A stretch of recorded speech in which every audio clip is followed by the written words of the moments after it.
Hi friends, welcome to Tushar Aradhya YouTube channel. ಇವತ್ತು ನಾನು ನಿಮಗೆ ನಮ್ಮ ಹೊಲದಲ್ಲಿ ಹುಟ್ಟಿರುವಂತಹ ಸೊಪ್ಪಿನ ಬಗ್ಗೆ ಒಂದು ವಿಡಿಯೋ ಮಾಡಿ ತೋರಿಸ್ಬೇಕು ಅಂತ ಅಂದ್ಕೊಂಡಿದ್ದೀನಿ. ಸೊ ಬನ್ನಿ ನೋಡೋಣ. ಸೊ ಇವತ್ತೇನು ವಿಶೇಷ ಅಂದರೆ ನಮ್ಮ ಮನೆಗೆ ನಮ್ಮ ಚಿಕ್ಕಮ್ಮನ ಮಕ್ಕಳು, ನಮ್ಮ ಚಿಕ್ಕಮ್ಮ ಎಲ್ಲರೂ ಬಂದಿದ್ದರು, ಮಗ ಸೊಸೆ ಎಲ್ಲರೂ ಬಂದಿದ್ದರು. ಸುಮ್ಮನೆ ಮಧ್ಯಾಹ್ನ ಮನೇಲಿ ಕೂತ್ಕೊಂಡು ಏನು ಮಾಡೋದು, ಒಂದು ರೌಂಡ್ ಹೊಲ್ದ ಹತ್ರ ಹೋಗಿದ್ದು ಬರೋಣ ಅಂತ ಬಂದ್ವಿ. ಮಧ್ಯಾಹ್ನ 12 ಗಂಟೆ ಬೇರೆ ಬಿಸಿಲಿತ್ತು ಅಂತ ಹೇಳಿ ಎಲ್ಲರೂ ತಲೆ ಮೇಲೆ ಟವಲು ವೇಲ್ ಹಾಕ್ಕೊಂಡು ಬಂದವ್ರೆ. ಸೊ ನಾನು ಬಂದಿದ್ದೀನಿ. ಇದು ಹೆಂಗಾಗ್ತಿದೆ ಅಂದರೆ ತೆಂಗಿನ ತೋಟ ಕೋತಿ ನುಗ್ದಂಗೆ ಹೆಂಗಿರುತ್ತೋ ನಮ್ಮ ಹೊಲಕ್ಕೆ ಇವರೆಲ್ಲ ನುಗ್ತಾ ಇದ್ದಾರೆ. ನೀವೆಲ್ಲ ನೋಡ್ತಿದ್ದೀರಲ್ವ, ಅದೆಲ್ಲ ಅದೇ ಹುಟ್ಟಿರುವಂಥ ಸೊಪ್ಪು. ಸೊ ಎಲ್ಲ ಸೊಪ್ಪು ಹೊಲಕ್ಕೆ ನುಗ್ತಾ ಇದ್ದಾರೆ. ಕೋತಿಗಳು ತೋಟಕ್ಕೆ ನುಗ್ದಾಗ ಹೆಂಗಿರುತ್ತೆ ಅಲ್ವಾ. ಸೊ ಇಲ್ಲಿ ನೋಡಿ, ಇಲ್ಲಿ ಬ್ಲೂ ಕಲರ್ ಡ್ರೆಸ್ ಹಾಕಿದ್ದಾರಲ್ಲ, ಇವ್ರು ಬಂದು ನಮ್ಮ ಅಕ್ಕ ಶಿಲ್ಪಕ್ಕ. ವೀಡಿಯೋ ಅಂದ ತಕ್ಷಣ ಹಂಗೆ ಝೀ ಅಂತ ಆ ಕಡೆ ಟರ್ನ್ ಆಗಿಬಿಟ್ರು, ಅಯ್ಯೋ ಬೇಡ ಕಣವ ಅಂತ. ಇನ್ನು ಇವಳು ಬಂದು ನನಗೆ ತಂಗಿ ಆಗಬೇಕು. ಬ್ಯಾಂಕಲ್ಲಿ ವರ್ಕ್ ಮಾಡ್ತಾವಳೆ, ಸೌಮ್ಯ ಅಂತ. ಅವಳು ಕೂಡ ರೆಡಿ ಇಲ್ಲ. ಇನ್ನು ಇವ್ರು ಬಂದು ನನ್ನ ಸ್ವಂತ ಅಕ್ಕ ನಿರ್ಮಲ ಅಂತ. ಅವಳು ವೀಡಿಯೋ ಅಂದ ತಕ್ಷಣ ನಾನ್ಗೆ ಅವಾಗಂದ್ರು. ಇನ್ನು ಇವಳು ಬಂದು ನಮ್ಮ ಮಾವನ ಮಗಳು ಅಂಕಿತಾ. ಇನ್ನು ಮದುವೆ ಆಗಿ 7 ವರ್ಷ ಆಗಿರೋ ನಾವು ಜೋಡಿ ತೋರಿಸ್ತೀನಿ ನೋಡಿ. ಸೊಪ್ಪು ಕುಯ್ಬೇಕಾದ್ರೂ ನನ್ನ ಜೊತೆಲೇ ಕುಯ್ಬೇಕಂತವ್ರೆ. ಇವಳು ನಮ್ಮ ಅತ್ತಿಗೆ, ಬಟ್ ಮಹಿ ಅಂತ ಕರಿತೀನಿ. ಇನ್ನು ಇವ್ರು ಬಂದು ನಮ್ಮ ಚಿಕ್ಕಮ್ಮನ ಮಗ ಮಂಜಣ್ಣ, ಜೊತೆಗೆ ನನ್ನ ಮಗನೂ ಅಲ್ಲೇ ಅವನೇ. ಬಿಸಿಲು ಪಾಪ, ಅವನು ಎತ್ತಾಕೊಂಡು ಬಂದೀವಿ ಜೊತೇಲಿ. ಈಗ ನಾನು ನಿಮಗೆ ತೋರಿಸ್ತಿದ್ದೀನಲ್ವ. ಸೊ ಕಿರಿಕಿರೆ ಸೊಪ್ಪು ತುಂಬ ಎಳೆದಾಗಿದೆ. ಇದು ಯಾವುದು ನಾವು ಹಾಕಿರೋದಲ್ಲ. ಒಂದು 3 ಹದ ಮಳೆ ಬಂತು, ಒಂದು 3 ಸಲ ಮಳೆ ಬಂತು. ಆ ಮಳೆಗೆ ಅದೇ ಸೊಪ್ಪೆಲ್ಲ ಚೆನ್ನಾಗಿ ಉಟ್ಕೊಂಡಿದೆ. ಕಿರಿಕಿರೆ ಸೊಪ್ಪು ಜಾಸ್ತಿ ಇದೆ, ಕಳೆನೂ ಇದೆ, ಸೊಪ್ಪು ಇದೆ. ಇದು ಯಾವುದು ಕೂಡ ನಾವು ಚೆಲ್ಲಿರೋದಲ್ಲ, ಎಲ್ಲ ಅದೇ ಬಂದಿರೋದು. ದಂಟಿನ ಸೊಪ್ಪು, ಕಿರಿಕಿರೆ ಸೊಪ್ಪು, ಗಣಿಕೆ ಸೊಪ್ಪು ಎಲ್ಲ ಇದೆ. ಬರೀ ಒಂದೇ ಥರ ಸೊಪ್ಪಿಲ್ಲ. ಜೊತೆಗೆ ಎಣ್ಣೆ ಸೊಪ್ಪು ಸಿಗುತ್ತೆ, ಬಟ್ ನಾನು ವೀಡಿಯೋದಲ್ಲಿ ಎಣ್ಣೆ ಸೊಪ್ಪೆಲ್ಲ ಕವರ್ ಮಾಡಿಲ್ಲ ಅಂತ ಅಂದ್ಕೊತೀನಿ, ಗೊತ್ತಿಲ್ಲ. ನೀವು ನೋಡ್ತಿದ್ದೀರಲ್ವ ಎಷ್ಟು ಎಳೆದಾಗಿದೆ ಅಂತ. ಕಿತ್ತರೆ ಬೇರು ಸಮೇತನೇ ಬರ್ತಾ ಇದೆ ಅದು ಸೊಪ್ಪು. ನಾನು ನಿಮಗೆ ತೋರಿಸ್ತಿದ್ದೀನಿ. ಇದು ನೋಡಿ, ದಂಟಿನ ಸೊಪ್ಪು. ಸೊ ಮಾವಿನಕಾಯಿ ನೋಡ್ತಿದ್ರೆ ಯಾರ ಬಾಯಲ್ಲಿ ನೀರು ಬರಲ್ಲ ಅಲ್ವಾ, ಹಂಗೆ ದೇವ್ರಾಣೆ ಹೇಳ್ತಾವ್ನಿ. ಈ ಸೊಪ್ಪು ನೋಡ್ತಿದ್ರೆ ನನ್ನ ಬಾಯಲ್ಲಂತೂ ನೀರು ಬರ್ತಾಯಿದೆ. ದಂಟಿನ ಸೊಪ್ಪು ಕೇಳ್ತಾ ಇದ್ದೀನಿ. ಸೊ ಈ ಸೊಪ್ಪನ್ನೆಲ್ಲ ಮನೆಗೆ ತೊಗೊಂಡೋಗಿ ಚೆನ್ನಾಗಿ ಅದನ್ನು ಬಿಡಿಸಿ ಸೋಸಿ ನೀರಲ್ಲಿ ಚೆನ್ನಾಗಿ ತೊಳೆದು ಇದ್ರ ಜೊತೆ ಸೊಪ್ಪಿನ ಜೊತೆ ಹುಳ್ಳಿಕಾಳು ಹಾಕ್ಬಿಟ್ಟು ಒಂದು ಒಳ್ಳೆ ಉಪ್ಪು ಸಾಂಬಾರು ಮಾಡಿಬಿಟ್ಟು ಸ್ಟ್ರಾಂಗಾಗಿ ಉಪ್ಪು ಸಾಂಬಾರು ಖಾರ ಹಾಕ್ಕೊಂಡು ಒಂದು ಬಿಸಿ ಬಿಸಿ ರಾಗಿ ಮುದ್ದೆ ಹಾಕೋದು ತಿಂತಾಯಿದ್ರೆ ಅದರಲ್ಲಿರೋ ಮಜಾ ಇನ್ಯಾವುದ್ರಲ್ಲೂ ಇಲ್ಲ. ಈ ಸೊಪ್ಪು ಅಂದ ತಕ್ಷಣ ನನ್ನ ತಲೆಗೆ ಬರೋದು ಒಬ್ಬಳೆ, ನನ್ನ ಫ್ರೆಂಡ್ ಕಾವ್ಯ. ಅರ್ಚನೂ ಅವಳಿಗೆ ಇಷ್ಟ ಇಲ್ಲ. ನಮ್ಮ ಅರ್ಚನನ ಹಸ್ಬೆಂಡ್ ಅಂದರೆ ನಮ್ಮ ಭಾವಂಗೆ ಸೊಪ್ಪು ಅಂದರೆ ಇಷ್ಟ. ಬಟ್ ಇಲ್ಲಿ ಕಾವ್ಯಂಗೆ ಸೊಪ್ಪು ಅಂದರೆ ಸಿಕ್ಕಾಬಟ್ಟೆ ಪ್ರಾಣ. ಹೆಚ್ಚು ಕಮ್ಮಿ ಅವಳು ಹೇಳ್ತಾಳೆ, ಎಲ್ಲೇ ಸೊಪ್ಪು ಎಲ್ಲಾದರೂ ಇದ್ರೆ ಕರಿಯ, ನಾನು ಬರ್ತೀನಿ ಅಂತ. ಅಲ್ಲೇ ಕಾವ್ಯ, ಈ ವಿಡಿಯೋ ಮೂಲಕ ನಿನ್ಗೆ ಹೇಳ್ತಾ ಇದ್ದೀನಿ, ನಮ್ಮ ಹೊಲದಲ್ಲಿ ತುಂಬ ಚೆನ್ನಾಗಿ ಸೊಪ್ಪು ಇಟ್ಟೈತೆ ಬಾರೆ. ಇಲ್ಲೇನು ನಾವು ಹೊಲ ತುಂಬ ಓಡಾಡ್ಕೊಂಡು ಏನು ಕುಯ್ಬೇಕಾಗಿಲ್ಲ. ಒಂದು ಜಾಗದಲ್ಲಿ ಕುತ್ಕೊಂಡ್ಬಿಟ್ರೆ ಸಾಕು. ಸುತ್ತ ಒಂದು ರೌಂಡ್ ಕಿತ್ಕೊಂಬಂದ್ಬಿಟ್ರೆ ಹೆಚ್ಚು ಕಮ್ಮಿ ಸಂತೆಲಿ ಒಂದು 4 ಕಂತೆ ಸೊಪ್ಪನ್ನ ನಾವೇನು ತಗೊಂತೀವಿ ಅಷ್ಟೇ ಸೊಪ್ಪು ಒಂದೇ ಜಾಗದಲ್ಲಿ ಸಿಕ್ಬಿಡುತ್ತೆ ನಮಗೆ. ನೋಡಿ ಎಷ್ಟು ಎಳೆದಿದೆ, ಬೇರು ಸಮೇತನೇ ಬರ್ತಾಯಿದೆ. ಮತ್ತು ಬೇರಲ್ಲಿ ಏನು ಮಣ್ಣು ಕಚ್ಕೊಂಡಿಲ್ಲ ಅಷ್ಟು. ಸೊ ಸ್ಪೆಷಲಿ ಈ ವಿಡಿಯೋ ಕಾವ್ಯ ಮತ್ತು ಯಾರೆಲ್ಲ ಸೊಪ್ಪಿನ ಪ್ರಿಯರಿದ್ದಾರೆ ಅವ್ರಿಗೋಸ್ಕರ ಈ ವಿಡಿಯೋ ಮಾಡ್ತಾಯಿದ್ದೀನಿ. ತುಂಬ ಎಳೆದಿದೆ. ಇನ್ನೊಂದು ವಾರ ಆಗಿಬಿಟ್ರೆ ಸೊಪ್ಪು ಬಲ್ತೋಗ್ಬಿಡುತ್ತೆ. ಆಮೇಲೆ ಅದು ಅಷ್ಟು ಚೆನ್ನಾಗಿರಲ್ಲ. ಬರೀ ಉಪ್ಪು ಸಾಂಬಾರು ಮಾತ್ರ ಅಲ್ಲ, ಇದು ಹೊಲ ಸೊಪ್ಪು ಆಗಿರೋದ್ರಿಂದ ಮೊಸೊಪ್ಪು ಮಾಡಿಕೊಂಡ್ರೆ ಇದರಲ್ಲಿ ತುಂಬ ಚೆನ್ನಾಗಿರುತ್ತೆ. 3 ಸೊಪ್ಪನ್ನು ಅಂದರೆ ಎಲ್ಲ ಬೆರಕೆ ಸೊಪ್ಪನ್ನ ಮಿಕ್ಸ್ ಮಾಡಿ ಮೊಸೊಪ್ಪು ಮಾಡಿಕೊಂಡ್ರು ಕೂಡ ತುಂಬ ಚೆನ್ನಾಗಿರುತ್ತೆ. ನಾನಿಲ್ಲಿ ಹೊಲ ಅಲ್ವಾ, ಸೊಪ್ಪು ಬೇರೆ ಇದೆ, ಸುಮ್ಮನೆ ಯಾಕೆ ಚಪ್ಪಲಿ ಕಾಲಲ್ಲೇ ಓಡಾಡೋದು. ಆಮೇಲೆ ಬೆಳೆ ಬೆಳೆಯೋ ಹೊಲಕ್ಕೆ ಚಪ್ಪಲಿ ಹಾಕೊಂಡು ಹೋಗ್ಬಾರ್ದಂತೆ, ಹಂಗಾಗಿ ಬರೀ ಕಾಲಲ್ಲೇ ಸೊಪ್ಪು ಕೀಳ್ತಾಯಿದ್ದೀನಿ.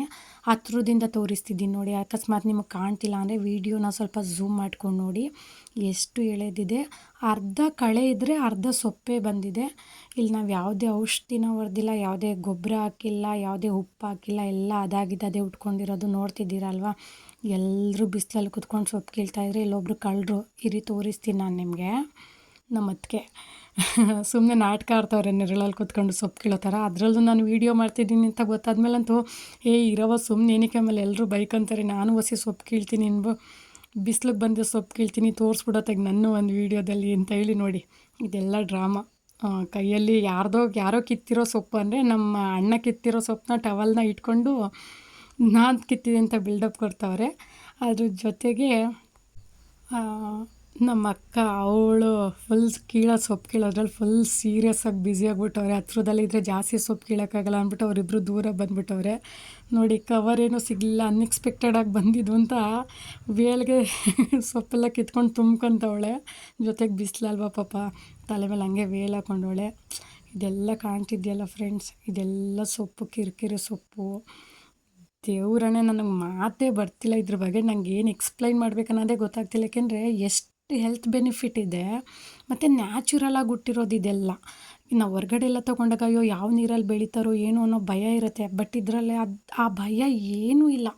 ಎಲ್ಲ ನ್ಯಾಚುರಲಾಗಿ ಬೆಳೆದಿರೋದು. ಹೆಂಗೆ ಬೇಕಾದ್ರೂ ಯಾವುದೇ ಡೌಟ್ಸ್ ಇಲ್ಲದೆ ಆರಾಮಾಗಿ ಇದನ್ನು ನೀಟ್ ಮಾಡ್ಕೊಂಡು ನಾವು ತಿನ್ಬೋದು. ಸೊ ಎಷ್ಟೊಂದು ಬಿಟ್ಟಿದೆ, ಯಾವ್ದು ಕಿತ್ಕೊಂಡು ಯಾವ್ದು ಬಿಡೋದು ಅನ್ನೋದೇ ಗೊತ್ತಾಗ್ತಿಲ್ಲ. ಅಷ್ಟು ಕಿತ್ತಿದ್ರು ಇಲ್ಲಿ ಇವರಿಬ್ರು ಕಿತ್ತಾಡ್ತಾವ್ರೆ. ನನಗೆ ಬೇಕು ಅಂದ್ಕೊಂಡು ನೋಡಿ ಹೆಂಗೆ ಕಿತ್ತಾಡ್ತಾವ್ರೆ ಅಂತ. ಅದಕ್ಕೆ ನಾದ್ನೀರು ಇವರಿಬ್ರು ನನಗೆ ಅಂತ ಇಬ್ಬರು ಕಿತ್ತಾಡ್ಕೊಂಡು ಬ್ಯಾಗಿಂದನೂ ಎತ್ಕೊಂತವಳೆ ನಮ್ಮ ಅದಕ್ಕೆ. ಇನ್ನು ಉಂಡು ಹೋದ ಕೊಂಡು ಹೋದ ಅಂತ ಇಲ್ಲಿ ಕೈ ಕಿತ್ಕೊಂಡು ತಲೆ ಮೇಲೆ ವೇಲ್ ಹಾಕ್ಕೊಂಡು ಬರ್ತಾವ್ರೆ. ಫಸ್ಟೇ ಗಾದೆ ಮಾತಿದೆ ಅಲ್ವಾ, ಉಂಡು ಹೋದ ಕೊಂಡು ಹೋದ ಅಂತ. ಊಟನೂ ಮಾಡಿದ್ರು, ಜೊತೆಗೆ ತರಕಾರಿನೂ ತೊಗೊಂಡು ಹೋಗ್ತಾವ್ರೆ. ಆ್ಯಕ್ಚುಲಿ ಇದೆಲ್ಲ ತಮಾಷೆಗೆ ನಾನು ಮಾತಾಡ್ತಿರೋದು. ಏನಂತಂದರೆ ನಮ್ಮ ಮನೆಗೆ ಅವ್ರು ಬಂದಾಗ ನಾವೇನು ಬೆಳೆ ಬೆಳೆದಿದ್ದೀವಿ ಅದನ್ನು ಅವರು ತೊಗೊಂಡು ಹೋಗ್ತಾರೆ. ಅವ್ರ ಮನೆಗೆ ನಾವು ಹೋದಾಗ ಅವ್ರ ಹತ್ರ ಏನಿದೆ ಅದನ್ನು ಅವ್ರು ನಮಗೂ ಕೊಡ್ತಾರೆ. ಇದೇ ಅಲ್ವ ಸಂಬಂಧ ಅಂದರೆ. ಸೊ ಹೊಂಗೆ ಮರದ ನೆರಳು, ಹೊರಗಡೆ ಬಿಸಿಲು. ಸೊ ಮನೆಗೆ ಹೋಗೋಣ ಅಂತ ಅಂದ್ಕೊಂಡ್ವಿ. ಬಟ್ ಹೆಂಗಿರೋ ನಮ್ಮ ಭಾವ ಜಮೀನಲ್ಲಿ ಮನೆ ಕಟ್ಟಿಸ್ತಿದ್ರು, ಬಂದಿದ್ದೀವಿ ಹಂಗೆ ಮನೆಯೂ ಒಂದು ರೌಂಡ್ ನೋಡಿಬಿಡೋಣ ಅಂತ ಮನೆಗೆ ಬರ್ತಾಯಿದ್ದೀವಿ. ಸೊ ಗಂಡಸ್ರದ್ದು ದುಡ್ಡು ಹೆಂಗೆ ಅಡ್ಜಸ್ಟ್ ಮಾಡೋದಪ್ಪ ಅಂತ ಯೋಚನೆ ಆದರೆ ನಮ್ಮ ಹೆಂಗಸ್ರದ್ದು ಹೆಂಗಾರು ಇರಲಿ ಫಸ್ಟ್ ಮನೆ ಹೆಂಗೆ ಮಾಡಿಸೋಣ ಅಂತ ನಾವು ಅದ್ರ ಬಗ್ಗೆ ಥಿಂಕ್ ಮಾಡ್ತೀವಿ. ಇಂಜಿನಿಯರ್ದೇ ಬೇರೆ ಪ್ಲ್ಯಾನ್ ಆದರೆ ನಮ್ಗಳದ್ದೇ ಬೇರೆ ಪ್ಲ್ಯಾನ್ ಇರುತ್ತೆ. ಬಟ್ ನಮ್ಗಳಿಗೆ ಗೊತ್ತಿಲ್ಲ, ನಾವೇನೇ ಪ್ಲ್ಯಾನ್ ಮಾಡಿದ್ರು ಫೈನಲ್ ನಡೆಯೋದು ಮನೆಗೆ ಗಂಡಸ್ರು ಏನು ಪ್ಲ್ಯಾನ್ ಮಾಡಿದ್ದಾರೆ ಅದ್ರ ಪ್ರಕಾರನೇ ಮನೆ ಕಟ್ಟೋದಂತ. ನೋಡಿ, ಹೆಂಗಸ್ರು ಅಂದ ತಕ್ಷಣ ಫಸ್ಟ್ ಅವ್ರ ಗಮನ ಹೋಗೋದೇ ಅಡುಗೆ ಮನೆ ಹೆಂಗೆ ಬರುತ್ತೆ, ಎಷ್ಟು ಅಗಲ ಇರುತ್ತೆ ಅಂತ. ಇಲ್ಲೂ ಅದ್ರ ಬಗ್ಗೆನೇ ಡಿಸ್ಕಸ್ ಮಾಡ್ತಾವ್ರೆ. ಅಡುಗೆ ಮನೆ ಚಿಕ್ಕದಾಯ್ತಾ, ಸರಿ ಹೋಯ್ತಾ ಅಂತ. ಅಷ್ಟರಲ್ಲಿ ನಾನು ಸುತ್ತ ಜಸ್ಟ್ ಹಂಗೆ ಒಂದು ವೀಡಿಯೋ ಮಾಡ್ಕೊತಾ ಇದ್ದೀನಿ. ಇದು ಬಂದು ಎಂಟ್ರೆನ್ಸು. ಪಕ್ಕದಲ್ಲಿ ಒಂದು 4 ಇದ್ರದ್ದು ಬಾಗಿಲು ಹಾಕ್ಸಿದ್ವಿ, ಕಿಟಕಿನ. ಸೊ ಇಲ್ಲಿ ಮಾತಾಡ್ತಾ ಇದ್ದಾರೆ, ಫ್ರಿಡ್ಜ್ ಯಾವ ಕಾರ್ನರಲ್ಲಿ ಇಡೋದು, ಚಿಕ್ಕದಾಯ್ತಲ್ವ ಅಡುಗೆ ಮನೆ, ಎಷ್ಟು ಇದು ಮಾಡಿಸ್ಕೊಬೋದು ಏನೇನು ಅಂತೆಲ್ಲ ಡಿಸ್ಕಸ್ ಮಾಡ್ತಾಯಿದ್ದಾರೆ. ಅದ್ರ ಪಕ್ಕನೇ ದೇವ್ರ ಮನೆ ಬರುತ್ತೆ. ಸೊ ಇನ್ನು ಇಲ್ಲಿ ನಾನು ಏನು ತೋರಿಸ್ತಾ ಇದ್ದೀನಿ, ಇವೆರಡು ಬೆಡ್ರೂಮ್ಗಳು. ಪಕ್ಕ ಸ್ವಲ್ಪ ಸ್ಪೇಸ್ ಇದೆ, ಹಾಗೆ ಅಲ್ಲೇ ವಾಶ್ರೂಮ್ ಮತ್ತು ಇಂಡಿಯನ್ ಟಾಯ್ಲೆಟ್ ಕೂಡ ಅಲ್ಲೇ ಬರುತ್ತೆ. ಸೊ ಈ ಬಿಸಿಲಲ್ಲಿ ಹೊಲ್ದ ಹತ್ರನೇ ಹೋಗಿದ್ದು ಬಂದಿದ್ದೀವಂತೆ. ಹಾಗೆ ಒಂದು ರೌಂಡ್ ಟೆರೇಸ್ಗೂ ಹೋಗ್ಬಿಡೋಣ ನೋಡೋಣ ಅಂದ್ಕೊಂಡು ಅದೇ ಜೋಶಲ್ಲಿ ಟೆರೇಸ್ಗೂ ಕೂಡ ಹೋಗ್ತಾಯಿದ್ದೀವಿ. ಸೊ ಪಾಪ ನನ್ನ ಮಗ ಚೆನ್ನಾಗಿ ಬಿಸಿಲು ಕಾದಿದ್ದಾನೆ, ಕೆಳಗಡೆನೇ ಬಿಟ್ಟು ಹೋಗ್ತಾಯಿದ್ದೀವಿ. ಮನೆ ಸುತ್ತ ತೋಟ, ಅಂದರೆ ಅಡಿಕೆ ತೋಟ, ತೆಂಗಿನ ತೋಟ, ಜೊತೆಗೆ ತರಕಾರಿ ಬೆಳೆಯೋದೆಲ್ಲ ಇದೆ. ಆ್ಯಕ್ಚುಲಿ ನಮ್ಮ ಭಾವಂಗೆ ಇದೊಂದು ಆಸೆ ಇತ್ತು, ಈ ಥರ ಮನೆ ಕಟ್ಟಬೇಕು ಅನ್ನೋದೊಂದು ಆಸೆ ಇತ್ತು. ಫೈನಲಿ ನಿಧಾನವಾಗಿ ನಡೀತಾ ಇದೆ. ಸೊ ಈ ಮನೆಗೆ ಒಂದು ಸ್ವಲ್ಪ ಹಳ್ಳಿ ಟಚಪ್ ಕೊಡ್ಸ್ಕೊಂಡ್ರೆ ಹೆಂಗಿರುತ್ತೆ ಅಂತ ಹೇಳಿ ಮುಂದೆಗಡೆ ಅವರು ಹಂಚು ಹಾಕ್ಸ್ಕೊಂಡಿದ್ದಾರೆ. ಸ್ವಲ್ಪ ತಂಪಾಗಿರುತ್ತೆ ಅಂತ ಹೇಳಿ ಹಂಚನ್ನು ಹಾಕ್ಸ್ಕೊಂಡಿದ್ದಾರೆ. ನ್ಯಾಚುರಲ್ ಹಂಚನ್ನು ಹಾಕ್ಸ್ಕೊಂಡಿದ್ದಾರೆ. ನೀವು ನೋಡ್ತಿದ್ದೀರಲ್ವ, ಅಕ್ಕಪಕ್ಕ ಒಂದಷ್ಟು ಮನೆಗಳು ಕೂಡ ಆಗಿದೆ. ಸುಮಾರು ಊರಿಂದ ಒಂದು ಅರ್ಧ ಕಿಲೋಮೀಟ್ರ್ ದೂರ ಇದೆ ಅಂತ ಹೇಳ್ಬೋದು ಇದು. ಹಾಗೆ ಮೇಲ್ಗಡೆ ಬಂದು ಒಂದು ರೂಮು ಮತ್ತು ಒಂದು ಚಿಕ್ಕದಾಗಿ ಒಂದು ಸ್ಟೋರ್ ರೂಮ್ ಮಾಡ್ಕೊಂಡಿದ್ದಾರೆ. ಕೆಳಗಡೆಗಿನ್ನ ಮೇಲ್ಗಡೆ ಬಂದಾಗ ಎಷ್ಟೇ ಬಿಸಿಲಿದ್ರೂ ಕೂಡ ತಂಪಾಗಿ ಗಾಳಿ ಬರ್ತಾ ಇರುತ್ತೆ. ನೀವು ನೋಡ್ತಿರ್ಬೋದು ಹೊರಗಡೆ ಅಷ್ಟು ಬಿಸಿಲಿದೆ, ಬಟ್ ರೂಮ್ ಒಳಗಡೆ ಬಂದ ತಕ್ಷಣ ತಂಪಾಗಿ ಗಾಳಿ ಬರ್ತಿದೆ. ಅದ್ರ ಬಗ್ಗೆನೇ ನಮ್ಮ ಅಕ್ಕಂದಿರೆಲ್ಲ ಮಾತಾಡ್ತಾ ಇದ್ದಾರೆ. ಸೊ ಹಾಗೆ ಈಗ ಮನೆ ಸುತ್ತ ಒಂದು ರೌಂಡ್ ತೋರಿಸ್ತೀನಿ ನೋಡಿ. ಆನವಾಳ ಅಂದ್ರೇ ಜನ ಎದ್ರುಕೊಳ್ಳೋರು, ಅಯ್ಯಪ್ಪ ಕಾಡು ಅಂತ. ಇವತ್ತಿಗೂ ಹಂಗೆ ಇದೆ, ಬಟ್ ಸ್ವಲ್ಪ ಹಸಿರಾಗಿದೆ ಅಷ್ಟೇ. ಟೆರೇಸ್ ಮೇಲೆ ನಿಂತ್ಕೊಂಡ್ರೆ ಪಾಂಡುಪುರದ ಕುಂತಿ ಬೆಟ್ಟ ಮತ್ತು ನುಗ್ಗಳಿ ಸಿದ್ದರಾಮೇಶ್ವರನ ಬೆಟ್ಟ ಎಲ್ಲ ಕಾಣುತ್ತೆ. ನಾನು ನಿಮಗೆ ತೋರಿಸ್ತೀನಿ ಈ ವಿಡಿಯೋದಲ್ಲಿ. ನೋಡಿ ಅಲ್ಲಿ ಕಾಣ್ತಿದೆಯಲ್ಲ ಸಿದ್ದರಾಮೇಶ್ವರನ ಬೆಟ್ಟ. ಸೊ ಈ ಲೈಟ್ ಕಂಬದಿಂದೇ ಕಾಣ್ತಿದ್ದಿಲ್ಲ, ಇದು ಬಂದು ಕುಂತಿ ಬೆಟ್ಟ ಪಾಂಡುಪುರದ್ದು. ಸರಿ ಆಯಿತು, ಎಲ್ಲ ಮುಗಿಸಿ ಮನೆಗೆ ಹೋಗೋಣ ಅಂತ ಮನೆಗೆ ಬಂದಿದ್ದಾಯಿತು. ಮನೆಗೆ ಬಂದಮೇಲೆ ಎಲ್ಲ ಹೊಟ್ಟೆ ಕವ ಅಂತಿತ್ತು.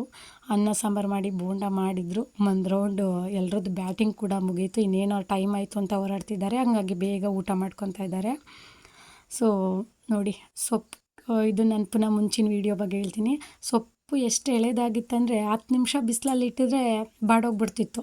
ಸೊ ಅಷ್ಟು ಎಳೆದಾಗಿತ್ತು. ನಾನು ಸ್ವಲ್ಪ ನೀರು ಹಾಕಿ ತೊಳೆದು ನೀಟಾಗಿ ಇಟ್ಕೊಂಡಿದ್ದೀನಿ. ನಾನು ಅದನ್ನು ನೆಕ್ಸ್ಟ್ ವೀಡಿಯೋದಲ್ಲಿ ತೋರಿಸ್ತೀನಿ. ಸೊ ಯಾರಿಗೆಲ್ಲ ಸೊಪ್ಪು ಬೇಕೋ ಕಮೆಂಟ್ಸ್ ಮಾಡಿ. ಡೈರೆಕ್ಟಾಗಿ ಕೊಡೋಕ್ಕಂತೂ ಆಗಲ್ಲ, ಅಟ್ಲೀಸ್ಟ್ ಕಾಮೆಂಟ್ಸಲ್ಲಾದರೂ ನಿಮಗೆ ಸೊಪ್ಪನ್ನು ತಲುಪಿಸೋ ವ್ಯವಸ್ಥೆ ಮಾಡ್ತೀನಿ. ತುಂಬ ಖುಷಿ ಆಗ್ತಿದೆ.